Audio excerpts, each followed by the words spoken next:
Helena Das here, and today I had a little story I felt called to share with you around my early days of taking riding lessons and how fast forward I learned how disconnected I was from my body due to unresolved past trauma, and not the trauma itself, but the associated energy that was stuck in my body, and how the medicine of the horse, when I brought consciousness and body connection awareness into the picture, everything began to change. So before I share this little story with you, in case you're new to me, again, my name is Helena, and I have gone from renegade vet of 2 decades to horse shaman to equine mystic and soul guide for entrepreneurs, especially my equinepreneurs. And I love working with women who love horses, whether they have them or not.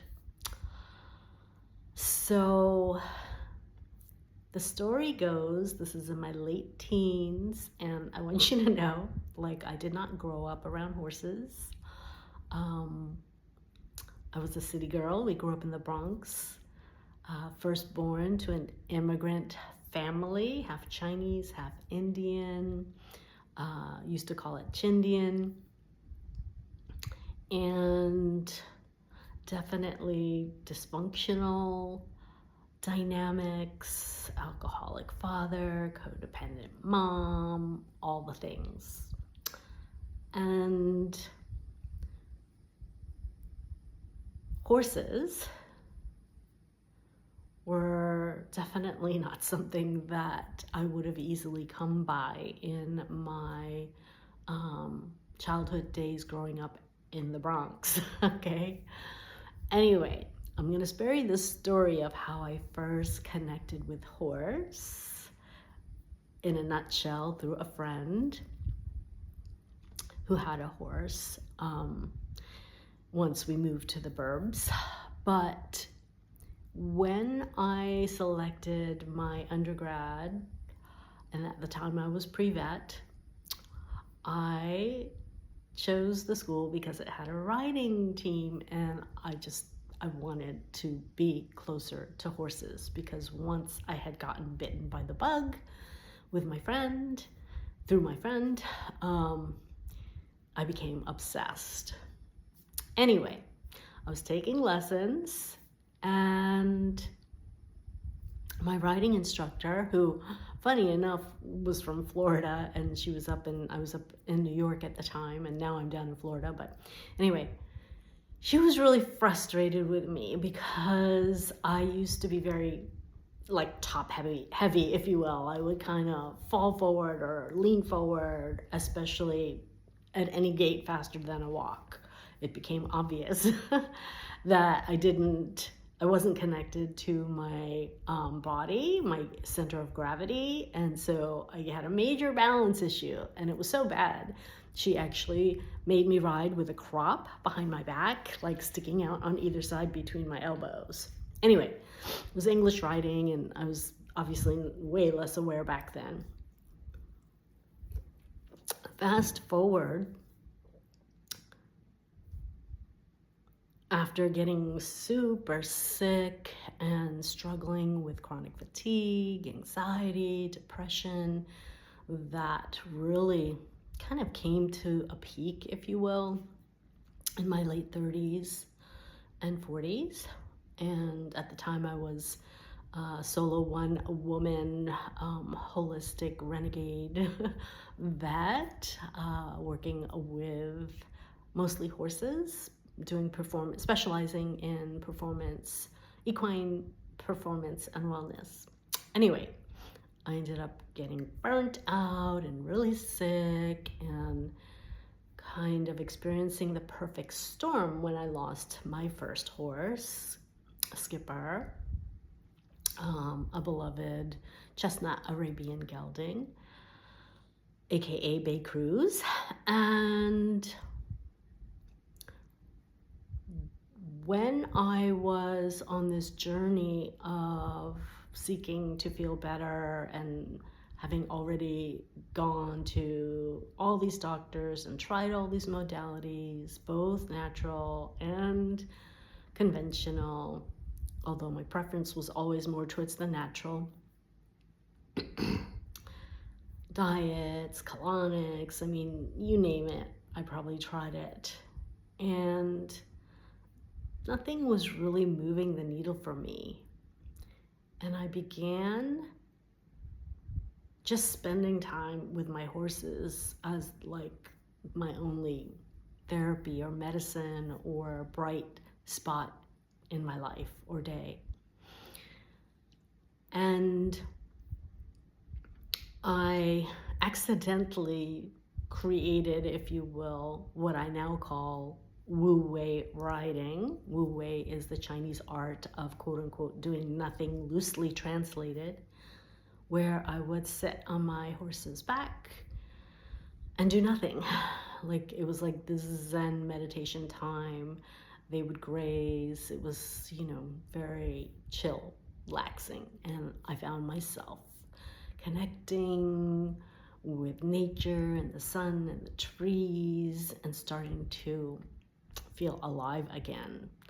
And one day I had this profound experience that was like almost an activation, an initiation, I don't know what you want to call it, but where I felt all at once, I feel like something's crawling on my back, it's probably my own hair, connected to the divine and Mother Earth, and that, like just that channel, like everything was one, and I felt a peace and a bliss and a sense of oneness that I couldn't explain, that I'd never felt before.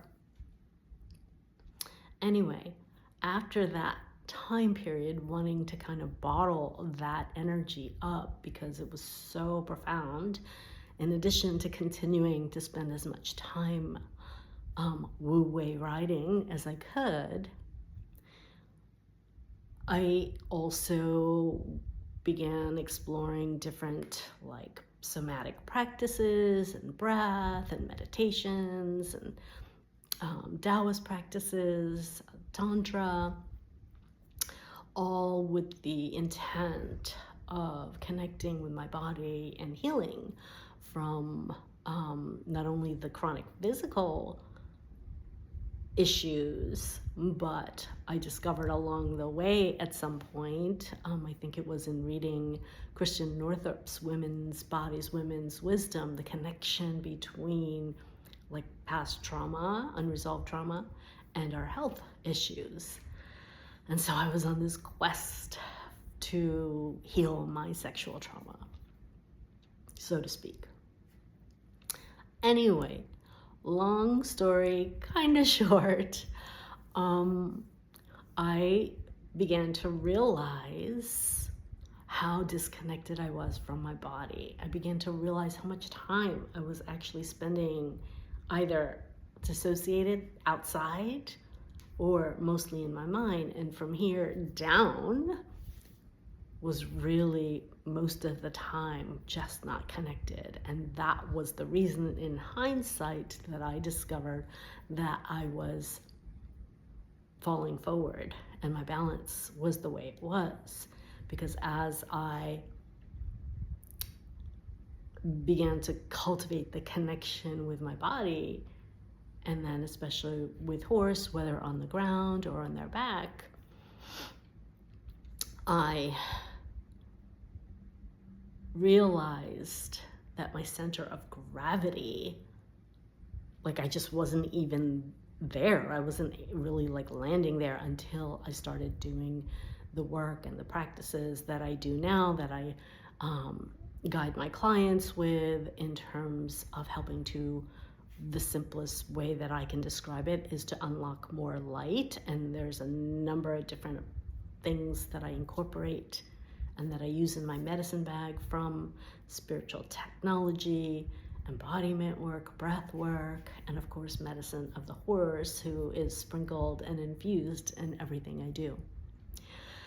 So why am I sharing all of this with you? I'm sharing this with you because I want you to know just how important it is to learn to live in and land and love your sacred body temple.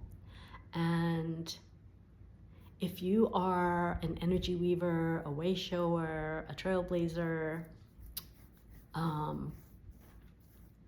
and you know that you're here to be part of, not only part of the change, but you're here to help anchor the light on the planet, your channel has to be clear.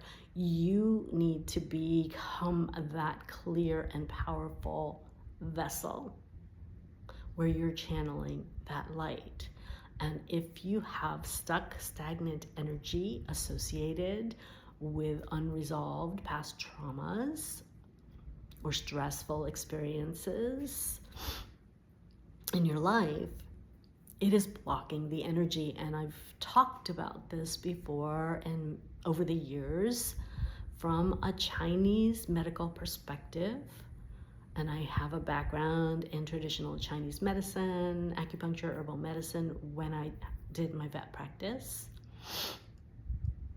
From a traditional Chinese medicine perspective, your qi, aka your prana, your life force energy, when it is not flowing or balanced, flowing freely, that's when you have disease.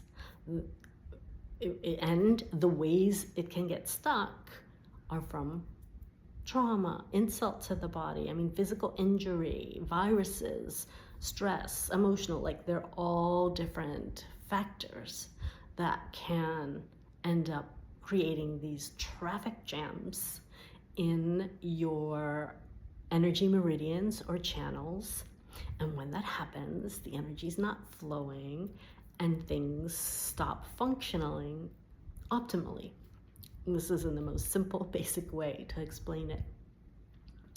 So if you're someone who, on a physical level, struggles with any type of health challenge, physical issue, health condition, you have stuck energy.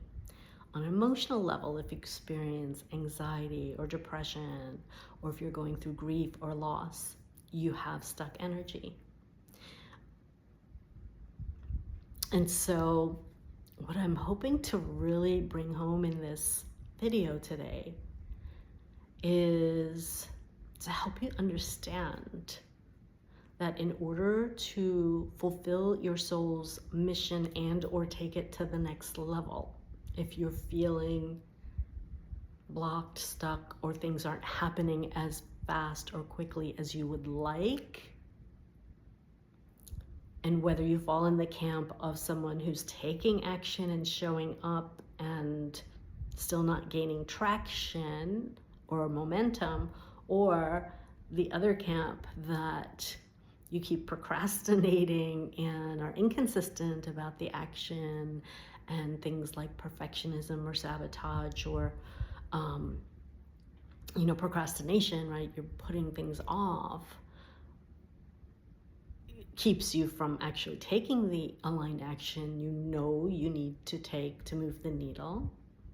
And to be clear, we're not about hustling and working harder and efforting and all that around here. There needs to be a balance of aligned, inspired action, which will come naturally when you're inspired, when you're in flow, when you are, again, living your true nature and all of the energies flowing. It will happen naturally. It won't feel like forcing or pushing or hustling, okay? You're flowing with that river of life, of chi, of prana, okay? And that is also where your abundance comes from and is connected to. And so